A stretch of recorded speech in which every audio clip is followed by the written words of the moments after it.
We are African, and we happen to be in America. We're not American. We are people who formerly were Africans who were kidnapped and brought to America.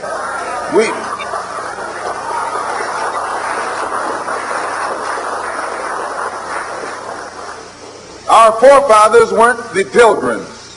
We didn't land on Plymouth Rock. The rock was landed on us.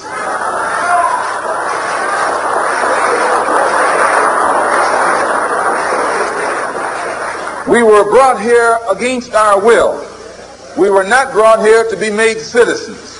We were not brought here to enjoy the constitutional gifts that they speak so beautifully about today. Because we weren't brought here to be made citizens today, now that we've become awakened to some degree and we begin to ask for... The year of 1968 stood as a transitional period in the American Civil Rights Movement. It was a year that not only saw the assassination of Dr. Martin Luther King, but also one of the most memorable moments in Olympic history. Tommie Smith and John Carlos entered the 200-meter final with victory in their minds, both literally and figuratively.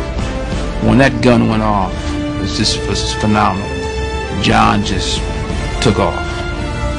And then somewhere on the straightaway, Tommy the Jet decided to do his thing, what Tommy generally does. And then John looked to his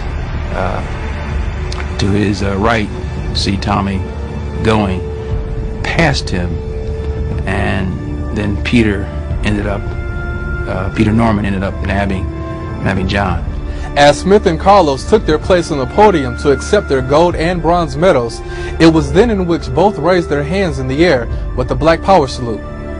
My reaction to it was, oh boy, wow, you know, it was, I mean, no one truly, maybe Lee Evans had a clue that something was going to happen beyond Tommy and John, but no one truly on the team had a really insight to what was going to happen other than folks were going to do their own thing. That was the ultimate statement. They were anointed and appointed to do what they did, and after that, no one else had to really do anything of that magnitude. Smith and Carlos were suspended and banned from the Olympics because of their actions. Those actions, however, stand as one of the most influential movements in African American sports history. With your Black History Fact, I'm Nicholas Love. Why do you insist on being called Muhammad Ali now? That's the name given to me by my leading teacher, the Honorable Elijah Muhammad. That's my original name. That's a black man name. Cassius Clay was my slave name. I'm no longer a slave. What does it mean?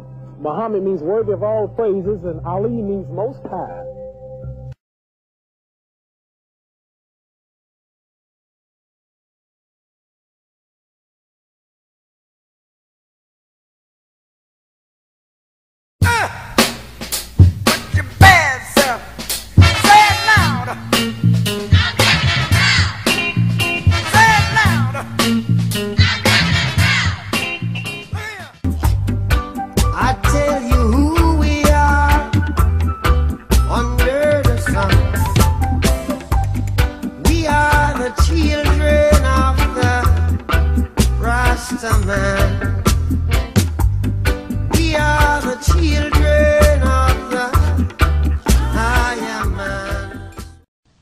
We've got some difficult days ahead,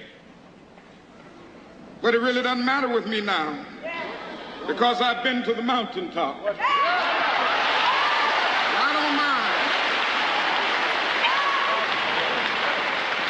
Like anybody, I would like to live a long life. Longevity has its place, but I'm not concerned about that now.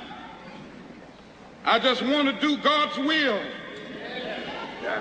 And He's allowed me to go up to the mountain. And I've looked over and I've seen the promised land. I may not get there with you, but I want you to know tonight that we as a people will get to the promised land.